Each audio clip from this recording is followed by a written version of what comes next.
Твое достояние на все времена. Славься,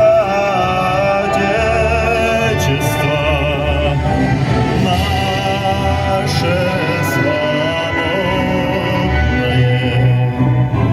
братские.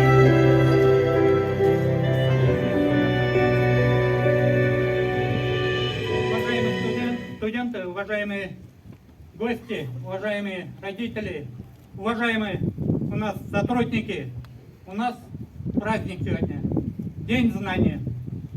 У нас не только День знания, мы сегодня республикой первое учреждение, которое открывает кластер, центр по профессионалитету. Это новое направление обучения. Вот здесь у нас стоят работодатели. Мы совместно будем готовить наших студентов в дальнейшей жизни как специалистов, как работников, как патриотов. Поэтому разрешите поздравить всех вас, присутствующих, этим праздником, пожелать терпения, здоровья, удачи, самого-самого наилучшего. С праздником всех!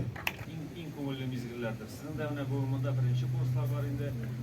Шулай ук өзіңіз міне зур класслар белән бергәлектә матур итеп килешеп, матур итеп дус булып укырга сезгә теләп калам.